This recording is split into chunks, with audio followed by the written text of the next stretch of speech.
Good afternoon. Good afternoon. Welcome to today's Gaming in Holland webinar. My name is Willem van Oort. Before we start, if you'd like to participate in today's discussion by asking your questions, please download the Slido app as you see in your screen. You can download it in the App Store or point your camera to the QR code that you see on the screen now. And like this, you'll be able to participate actively and upvote questions in the Slido app. Next slide, please. Today's webinar is titled Creating a Compliant Tech Infrastructure, Tech Requirements for Remote Gaming in the Netherlands. Recently, the Netherlands Gaming Authority published its draft framework for the inspection and certification of the gaming system of future licensed online operators. Today, we'll explore the impact of these requirements on the preparations prospective licenses will need to make in order to become eligible for a Dutch remote license. Next slide, please. Gaming in Holland and the business community we represent is being made possible by the generous support of our partners and sponsors. Thank you. We could not do this without you. Next slide, please. So for the last people who just came in, I believe we have up to 205 registrants today, and we see some last people flocking into the Zoom room. Welcome for those who you just joined. To repeat, if you want to participate at the Q&A part of this webinar during the webinar, please scan the QR code that you see on the left side of the screen. You will be asked to enter an event hashtag. That event hashtag is GIH. It's like Gaming in Holland, GIH. And if you go to the Q&A tab, you see questions from other people, and you can ask your own question. The questions from other people, if you like them, you can upvote them. And like this, we know that is a very popular question. Next slide, please. With us today, we have Frank Tolboom, partner at the law firm Kalff, Katz and Franssen. We have Geraldine Huijssoon, head of licensing at the Netherlands Gaming Authority. And we have Pieter the Boer, advisor inspections at the Netherlands Gambling Authority. Last and not least, Martin Prantner, CEO of Finnplay. Welcome everybody, all the speakers, to the webinar. Let's go to the next slide. And let us begin by getting an idea where we stand right now. And Frank, welcome from Amsterdam. How are you? I'm good, thank you. It's good. Frank, the first question is for you. Where are we in terms of regulation, generally speaking? What are the next steps and what are the key dates? Yes, Willem, first of all, thank you very much for hosting this webinar. It's not just a highly interesting, but certainly also a very topical issue. And well, after so many delays, I'm very pleased to confirm that the opening of the remote market is only a few months away. We're still on track for 1 March 2021 as date for new regulations to kick in. 1 March 2021 will also be the date that the first license applications can be submitted to our regulator. It's important to note that there will be no licensing window or cutoff date. Operators can also apply at a later moment. However, those operators which have already been on the market should ensure that they apply within the first 12 months. The leniency towards operators which have been on the market will cease to exist after March 2022, regardless of whether they're in compliance with the famous cooling off criteria. But before the new licensing regime can really kick off, we first need to overcome a few procedural hurdles with regards to secondary regs. Those regulations, at least the technical details, have been notified to the European Commission, and the standstill period has ended by now. Our government is also waiting on the advice from the Council of State, which is an advisory body to the Dutch government. And this advice should also be ready within the next, I would say, 2 weeks. I don't expect that this would lead to any dramatic changes to the versions which have already been published. Final versions of secondary regulations should be ready at the beginning of next year. In the meantime, our regulator has published a number of policy documents which further fleshes out details of those secondary regulations. In the past few weeks and months, they have, amongst others, published a draft remote gambling policy rule, a draft model license, a draft remote gambling policy rule, the so-called draft assessment scheme, as you mentioned, but also, most recently, final technical details on the control database, or SAFE, which need to be located in the Netherlands. But important for today's webinar is obviously the draft assessment scheme.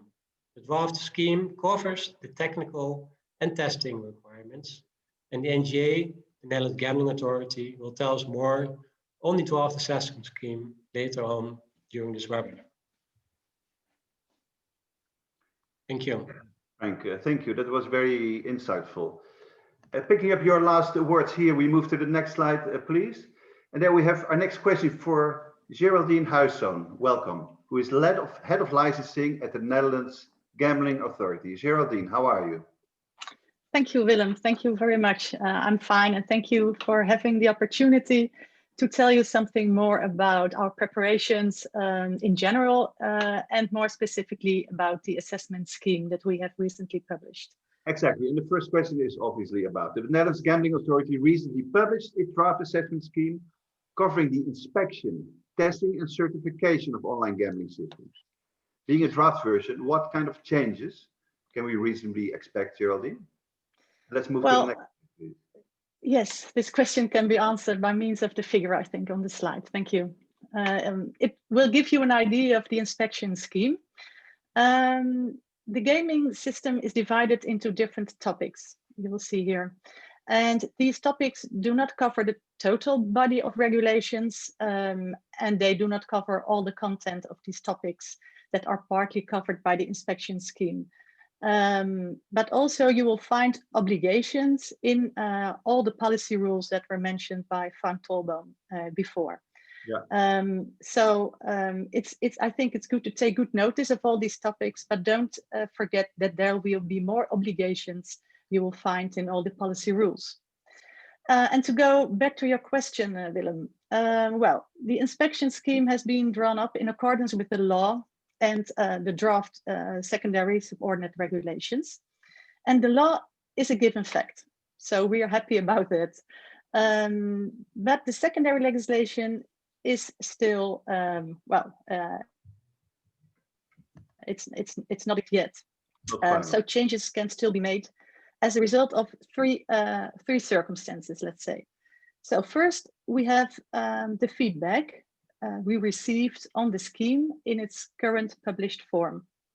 We have already received a number of responses and we're evaluating them right now at this moment at the KSA. A second potential source of change is the recommendation also mentioned by Frank before, the recommendations from the Council of State. And the Council of State advises the Dutch government on the quality of legislation, and now for the subordinate regulations.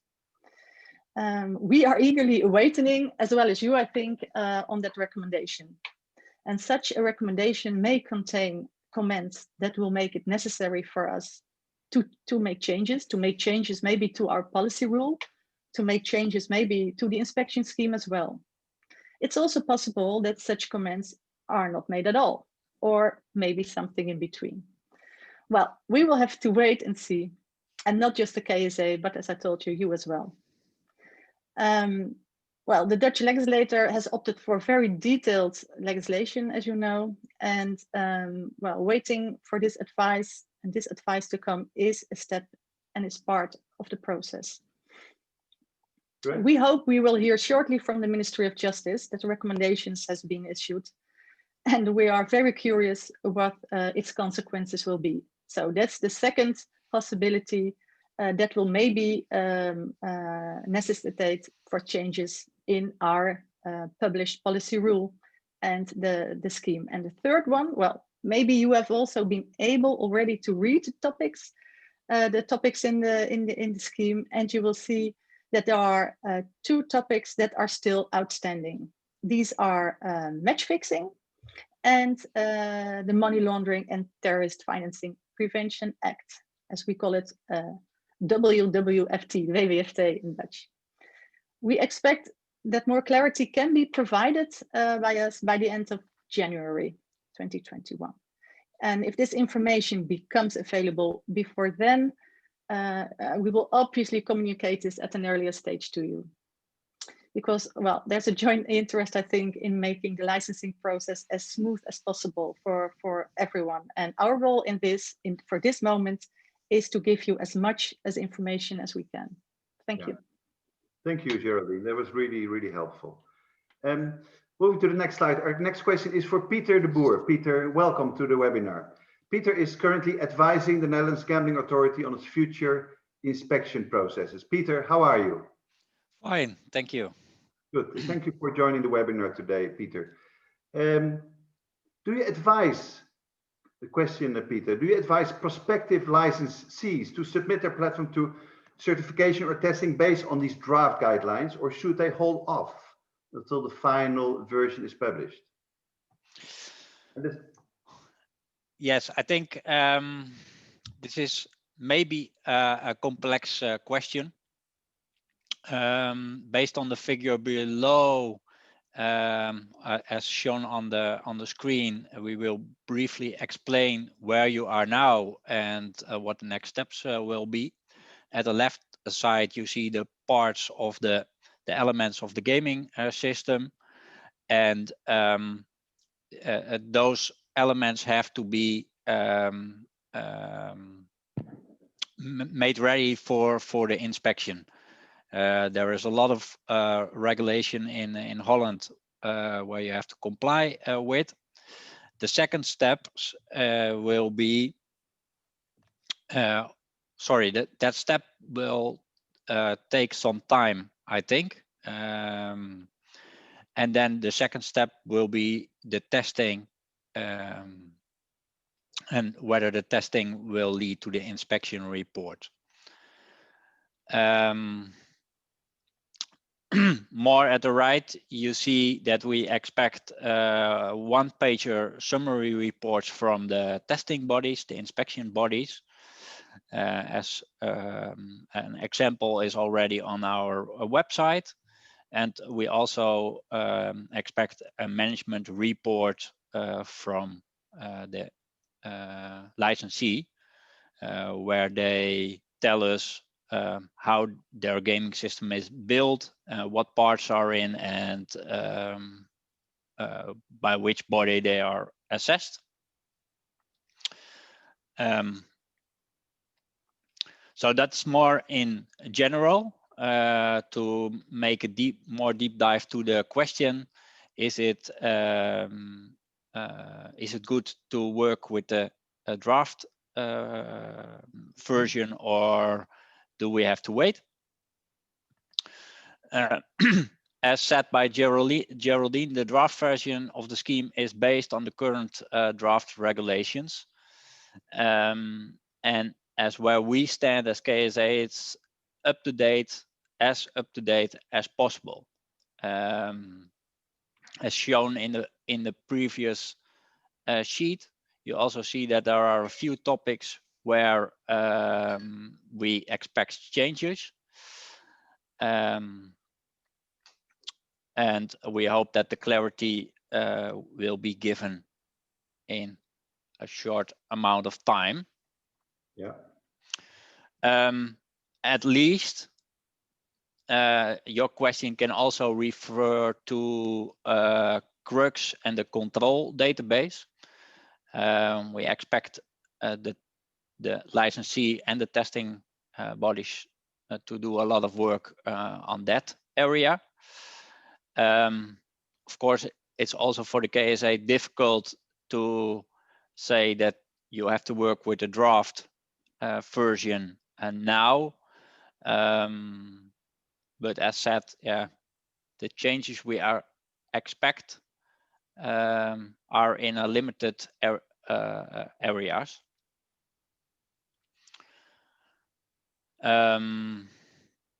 So I think that's more or less the answer you can start with it. There is a lot of information in the assessment scheme. We did our best to complete it based on the draft regulations we have, but there will be changes. Yeah. Okay, so a lot of information available, and there will be some changes based on what Pieter just mentioned. Thank you, Pieter. Let's move to the next slide, please. Going back to Geraldine, a second question for you. Geraldine, does the system audit need to be complete before the license application or before the operator goes live? This was a hot topic amongst some of the colleagues we spoke to in the last weeks. Next, the next slide, please. Yes. Geraldine. Yes, thank you. Well, again, the slide, yes, I think this will help. So it's very important that you take notice of 3 parts in this process flow. It's a very simplified process flow, though. We have the legislation and the subordinate regulation. We have our policy rules, and we have the assessment scheme.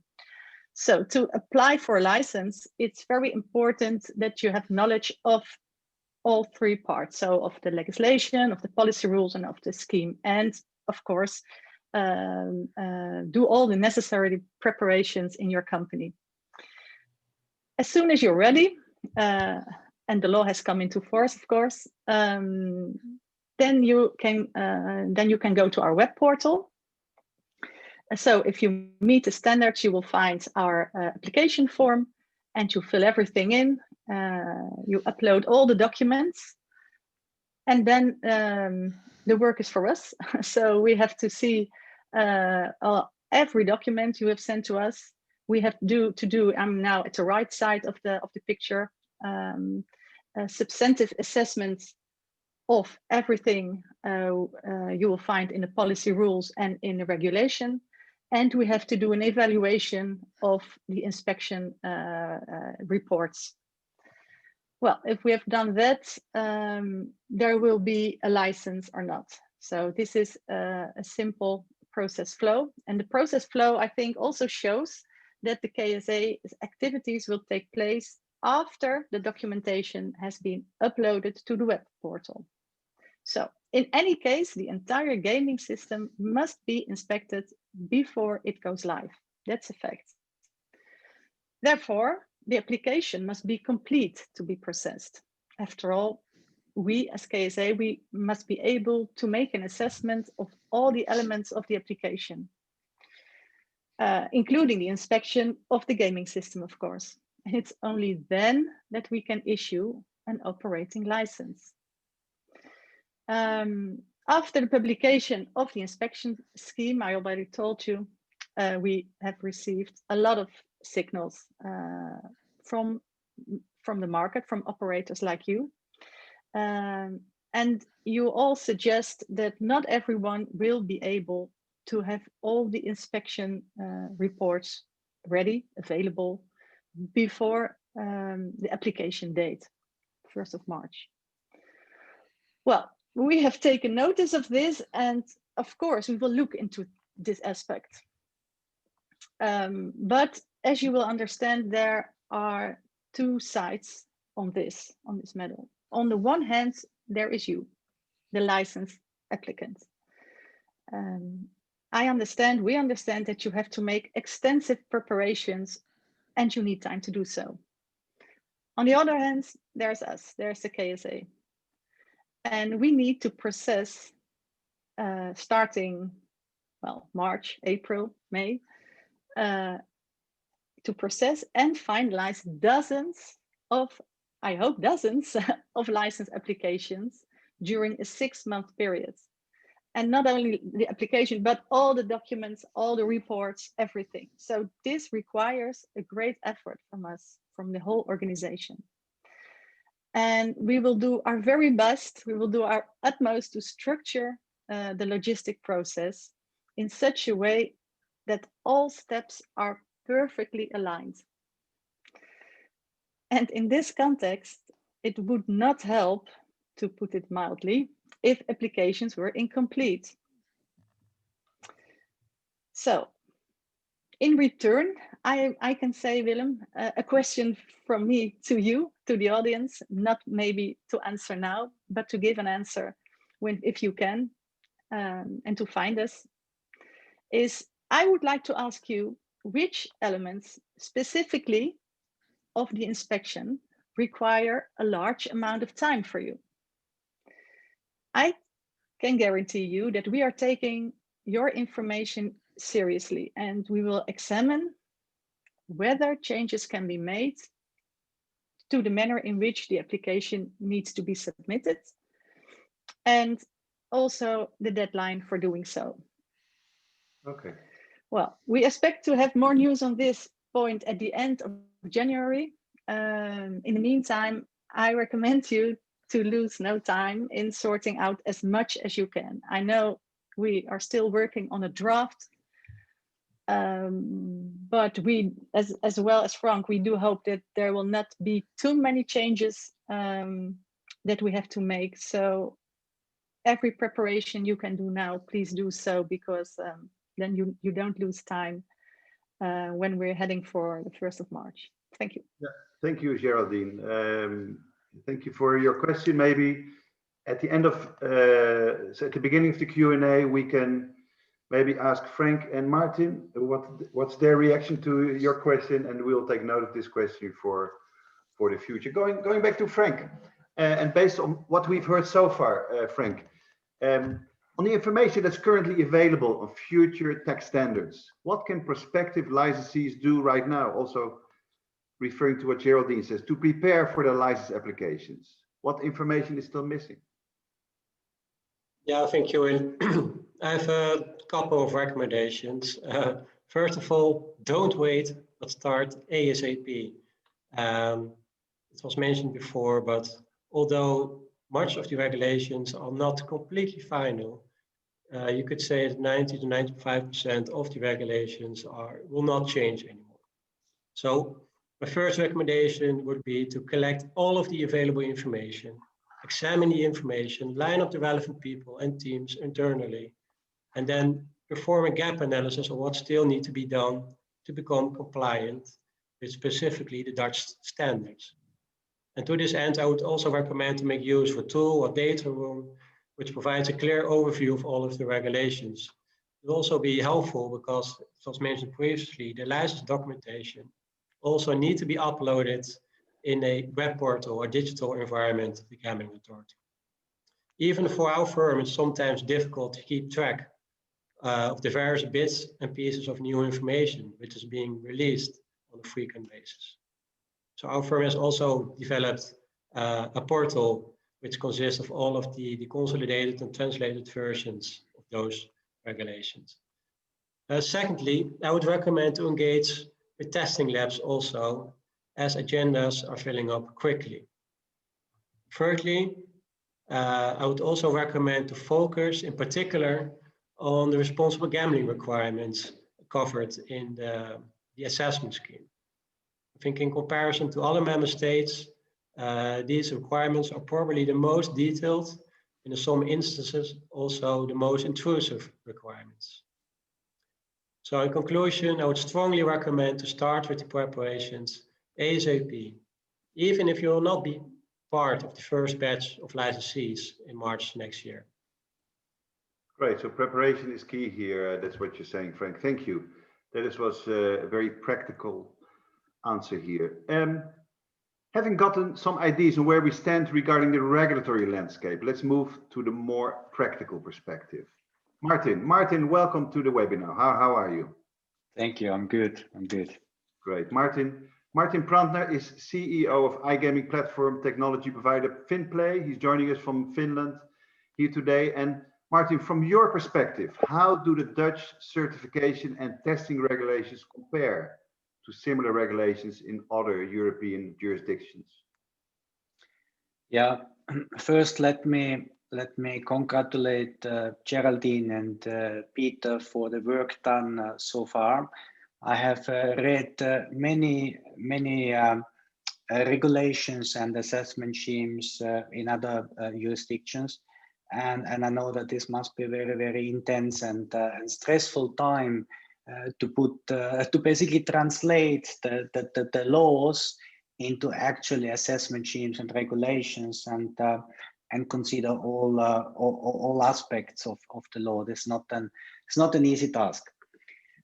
So I have read the assessment scheme as it has been published by the GIH at the moment, and I would say that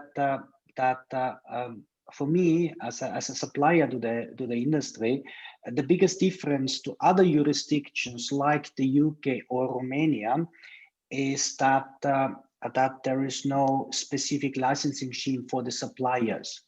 So if you look at the UK as an example, as a supplier to the industry, you can, or you have to have a license, going through a license application. And that makes the whole licensing process, the whole administrative effort for the operators much easier, since they have to rely on licensed and certified suppliers. So in that respect, the Dutch regulation is very similar to the Swedish one, and of course also the Danish one, which basically does not have a licensing scheme regulation for suppliers, but only for the operators. And if we as a supplier basically serve several operators, then each operator has to go through exactly the same testing of the assessment scheme and certification, regardless if we as a platform provider have done that already a couple of times. So being actually, or let's say so, operating in several European markets as a supplier, it's a big help for the industry if there's also a licensing scheme for suppliers. But so what? That simply the Dutch regulation is not based on that yet, and so we have to obey with the rules which exist, and no worries. When it comes to the requirements for the IT security of the gaming system, the Dutch regulation is very similar to the Danish regulation. Of course, I mean, that's also what you say in your assessment scheme, that part of the requirements are coming simply straight from the Danish. Why not? Why do we reinvent the wheel? I mean, the Danish regulation has been around for many years. The IT security is very, very solid, very strict, and very good actually. However, one difference I would say is the control database, as you name it in Holland, as it's called SAFE or Vault in Denmark or in other jurisdictions. That requirement is, of course, adds a lot of complexity to the whole solution. I understand where the requirement is coming from, but in jurisdictions like the UK, there's no need for a control database or SAFE. And in jurisdictions like Romania, as long as you host your entire gaming system in the country, again, there is no need for a SAFE or control database. Also, regulation in Sweden does not require a control database. However, Holland has decided to follow the Danish route, and that requires a control database in place. So that's clearly one difference. Responsible gaming, I also want to mention responsible gaming, like mentioned already by Frank. I do agree. The assessment scheme extensively deals with responsible gaming, and that is of course a reflection what is happening at the moment, not only at the moment, but what we have seen in the last 2 years. There has been just much more focus on responsible gaming. I think it's very good drafted in the assessment scheme. If I compare it with Sweden, I think, Frank, you're right. The Dutch is very strict on responsible gaming. However, I think Sweden has one more level added to it, and that means that most of the limits what the player has to set on registration, the operator has to impose them across all brands the operator operates in, for example, Sweden under the same license. I'm not 100% sure if that is the same idea in Holland. I could not yet see it in the assessment scheme. Maybe that is coming later. Which basically means if I'm a player and I set as a deposit limit, let's say 200 euros a week, I cannot spend more than 200 euros across all the brands which are operated under the same license. So this kind of cross-site features, that is a very strict requirement in Sweden. I could not see it in the Dutch requirement yet. Maybe it's still coming. It's quite demanding from a technical point of view to implement, but actually it also makes perfectly sense. When it comes to testing and recertification, again, I think it makes very much sense. The basically Dutch requirement follows the Danish regulation, like Geraldine already has said. Before a license can be granted, there has to be an inspection report, certification, however we call it, which has to be basically performed by an certified test lab. That's very much the same in Denmark and in Sweden. One thing which again maybe is not yet. Martin, sorry to interrupt.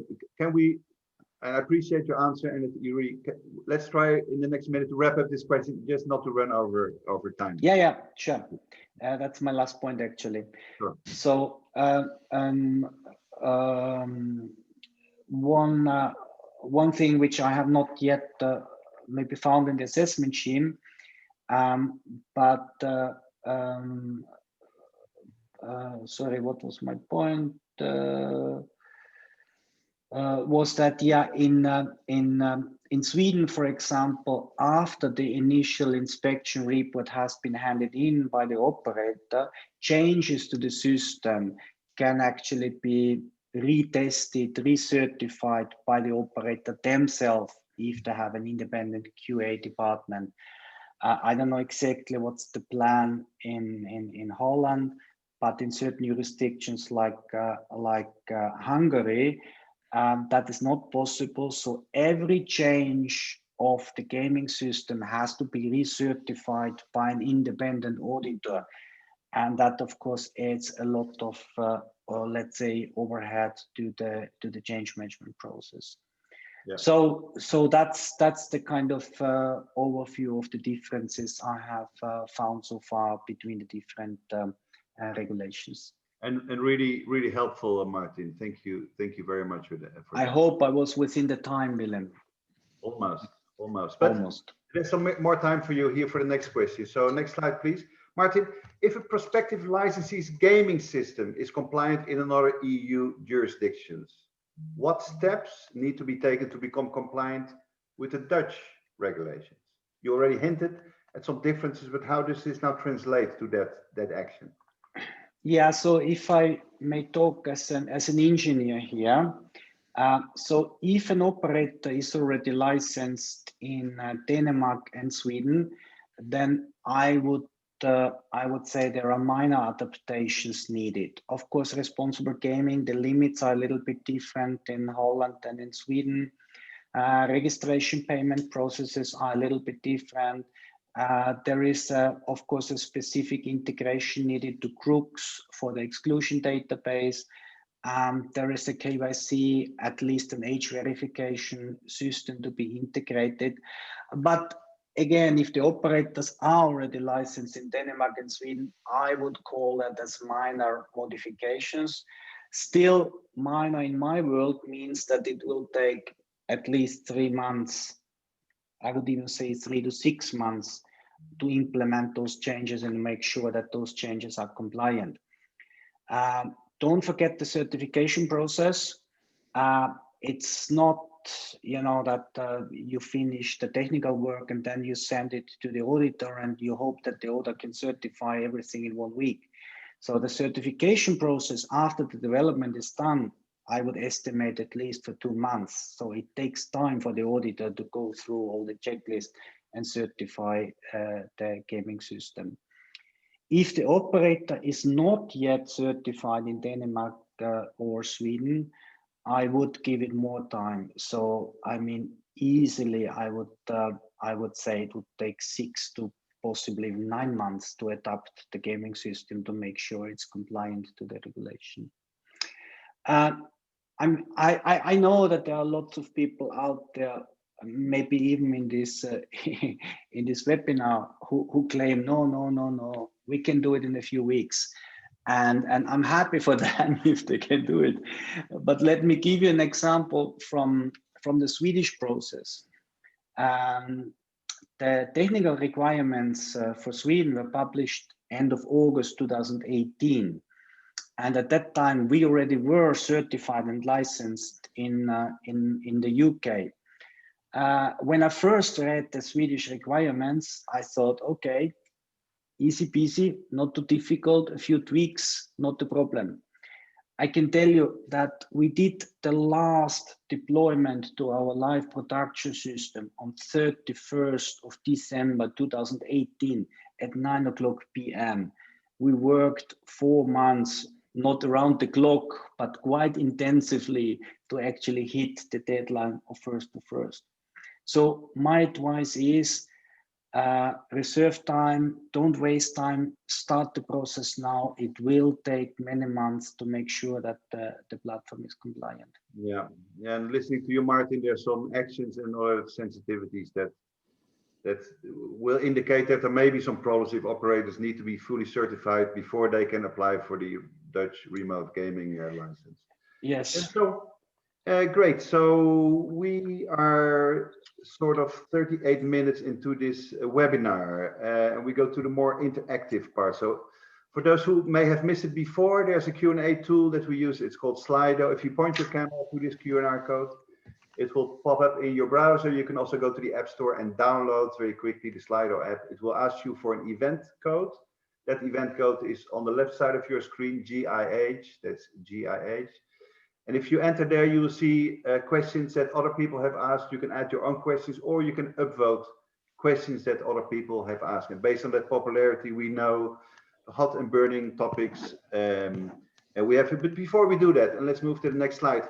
Let's give the internal participants, Frank and Martin, the opportunity to ask a question to our colleagues of the KSA here. So maybe Frank, if you want to start. Yes, thank you, Willem. Timing of certification has been discussed. It's a hot topic. Just comment from my side. It's conscious of the timelines as mentioned by Martin. It's going to be very challenging to complete the certification before the application date, especially for those operators that don't have a license in Denmark. But let's say an operator succeeds and applies for a license in March 2021 on the basis of a platform which is being certified. What happens to changes afterwards? So what happens to changes to the platform, to the content, games, etc. In the period between the application date and the go live date? Do those changes need to be recertified again? And on what conditions? Exactly. We're looking at Geraldine and Pieter here. So yeah, I think I can answer that. It's okay. Yeah. Yeah, please. I can answer that by saying that it's very difficult to give an answer on this question at this quite early stage still.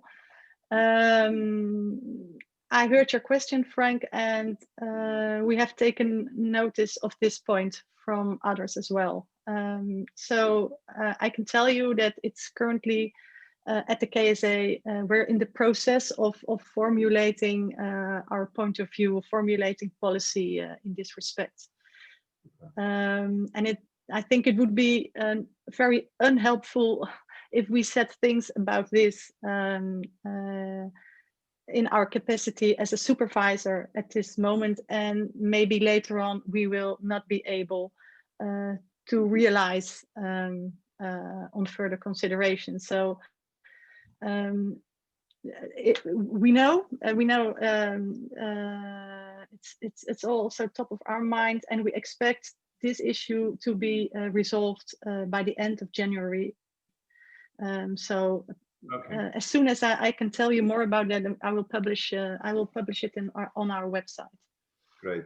Okay, so more patience, Frank, and thank you, Geraldine.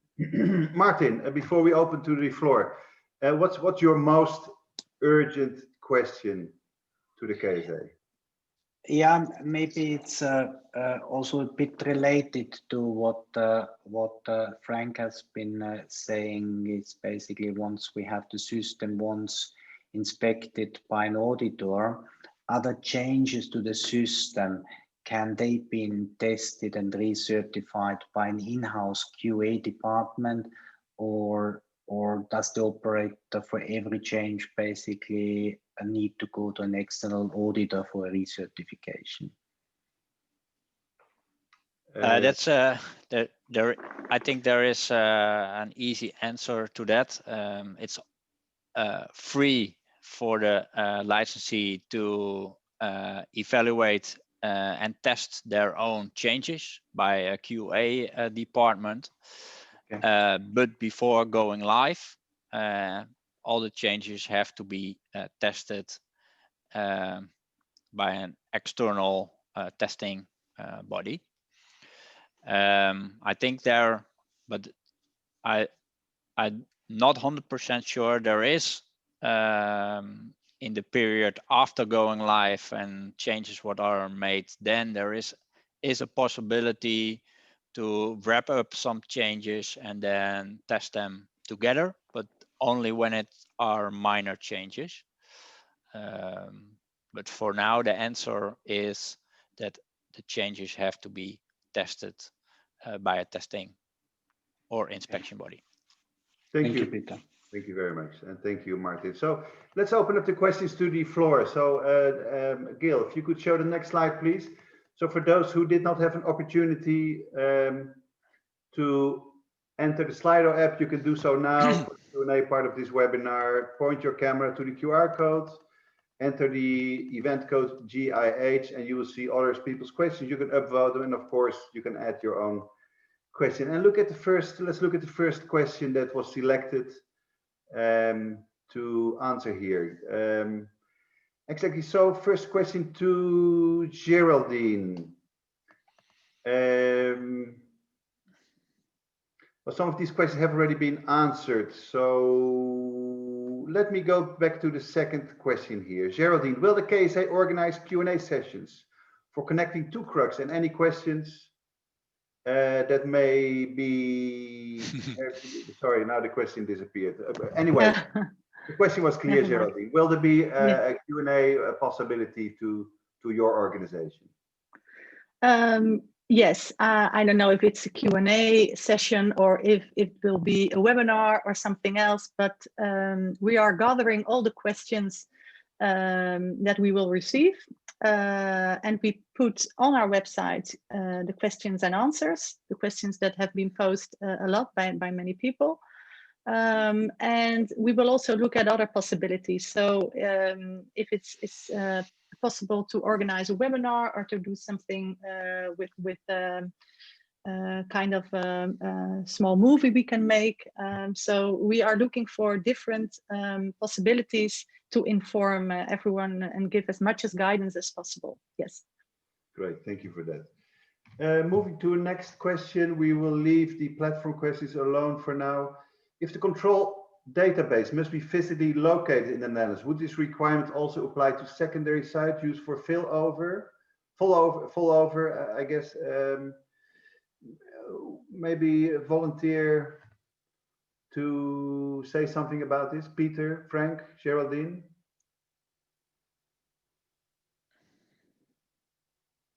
So the control database physically located in the Netherlands, if that requirement extends to the full over site? Actually, I don't know at this moment. So it's a good question, and I think we have to come back with the answer after the webinar. Exactly. Well, it's a detailed question. We'll take note of it and see if we can collect the answer. Willem, I also saw a question on when more details on the control database will be released, but as mentioned in introductory remarks, those details are on the website. Yes, they're on the website. Yeah, exactly. And it's quite detailed, so it's probably in there.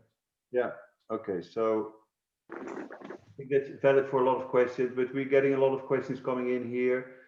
The changes by an external test lab that has been answered before by Pieter. So we can take that off. The platform, when the platform needs to be certified, that has been answered. Luckily, we were able to answer a lot of questions during the webinar already. Is there any, and sorry, there's just a lot of questions coming in, trying to deal with all the things that are coming up. The specific regulation with details of the integration with Crux, I guess that's published on your website, Geraldine, right? Yes, we have published it on our website as well. Yeah, I think I checked it last night. It's only in Dutch, so that may be. Oh yeah. So that's maybe where some is, and we're getting a lot of questions still in. Regarding age verification, that is also on the website, I believe, Geraldine. That includes the exact requirements for KYC, correct, Geraldine? That's on your website, right? So if you go to the if you go to the remote gaming part of the KSA website, there's a lot of information there. It's unfortunately only in Dutch, and I guess for don't master Dutch, they have a good sparring partner in Frank, who is on this call here. Which testing labs can assess the system and issue a certificate? I think that was also published. That maybe we have not spoken about it. Maybe Pieter or Geraldine or even Frank, you can say something about it shortly. About the testing labs? Yes. Yes. On our website, there are a few limitations on which testing labs can do the work. They have to have 2 years experience, have to join the ILAC party, and some other things. After the regulation will be finalized, there is also the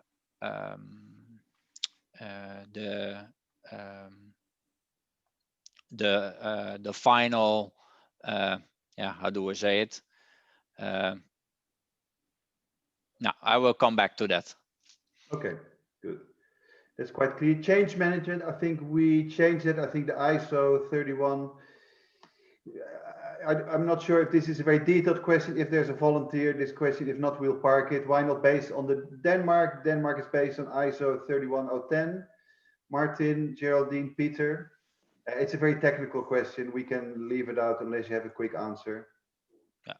What I wanted to say is that after the assessment scheme has been adopted, the inspection bodies can be accredited by the Dutch Accreditation Council and get the designation by the minister.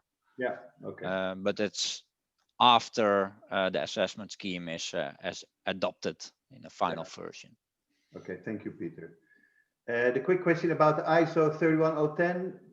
Why not based on Denmark? Based on it's a very detailed question. I appreciate Geraldine or Pieter, if you don't know from the top of your head. If you do, please say so. If not, we'll park it.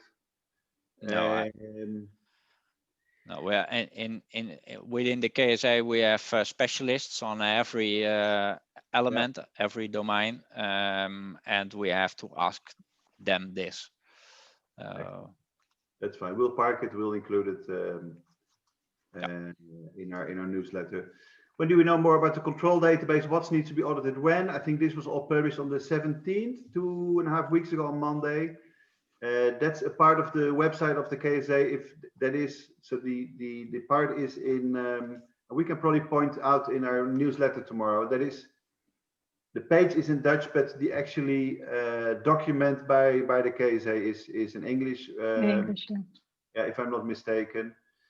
In the control database, looking at the requirements, it's a detailed question from Nicolas Castellano. Do the monetary amount should contain real or bonus money or only real money? It's a very detailed question. Maybe somebody knows from the top of his or her head. Frank? Do you know from the top of your head, maybe?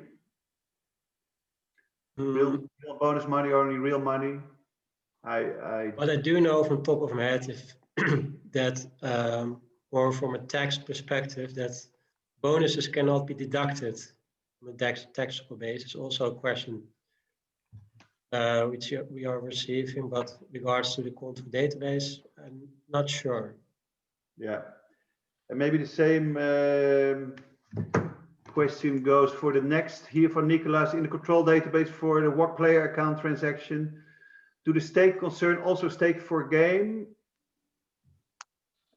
Well, what I learned here, that I think maybe a webinar on a control database would be very interesting for you, because it's very technical for us and very detailed. So I think I have to disappoint a lot of people not answering all these questions, but please read all the specifications we mentioned on our website. If there are still questions unanswered, so we will organize something and we'll give more specific answers to this. Yeah, and I think it's good to know that there's questions out there, and we're happy to contribute to getting those clarified. Willem, yeah? I also saw a question from Peter Paul. He is asking something about DigiD. And as I believe, DigiD is not cannot be used. I think it's also written down somewhere in the decree. Okay. Because Dutch politicians have decided so. I'm not 100% sure, but 99% sure. Okay, I think so too. Question to our webinar producer. Could we display only one question at the same time? Just not to unconfuse all our speakers here, because we have a lot of questions coming in. Sorry, I don't think that's possible. Okay, good, thank you. Then we take them on a case by case. So this is again a detailed question. I don't even know what it means, but maybe somebody does. When the XSD for the control database will be available? It sounds technical to me. Maybe you're laughing, Geraldine, so you know what it means? Yeah, I've heard my specialist at the KSA about the XSD, so I know he will know. And he will laugh when he sees it webinar, and I'm all sweating because I don't know the answer. So, but he will know. So let me take it with me, please. Yeah. Okay, so that's an answer. The testing labs that can assist the system issue for testing that was covered before. Why is the Netherlands requiring a complete audit at application where there is no requirement in law, or moreover, nowhere else have they such a requirement? I'm looking at Frank here, maybe. So this is a very detailed question, but well, Frank, yeah. About this? Well, we've discussed this before. I can confirm that legislation does not provide any language that the certification needs to be done upon application. Again, the decree mentions that certification needs to be done before the go live date, so before the system comes into operation. And now it has been mentioned in the draft assessment scheme that certification needs to be submitted upon application. It's a bit stricter. And Geraldine had also provided more details in this regard during this webinar. And there were many signals and concerns from the sector that this is going to be challenging. Again, especially for those operators which have not yet tested their platform in Denmark, which is being used as example for the Netherlands, also for this assessment scheme. But reading between the lines, maybe I'm positive. I'm confident that we'll end up with a sensible approach. But also listening carefully to what Geraldine said today, I think we need to wait until January or the end of January before we have clarity in this regard. Yeah, okay, so Yes. exactly. So it's 4 minutes to the hour. I would like to wrap this up with one last question. I appreciate there's a lot of other questions. We will try to summarize some of these questions in a newsletter of tomorrow, or at least point to the correct parts of the KSA website where a lot of information is possible. And I guess Martin and Frank, there was a mention of intrusive responsible gaming requirements. Can you give an example of that, Frank or Martin?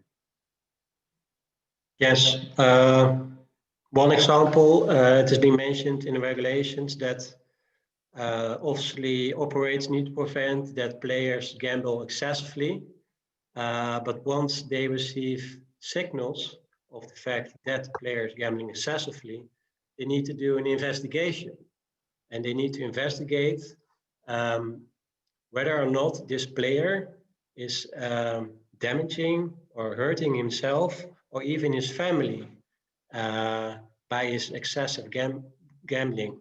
And well, this is quite intrusive because, yeah, how do operators need to investigate this? It has been clarified a bit in the explanatory notes, but I think it's going to be extremely difficult and also intrusive for operators to have this responsibility.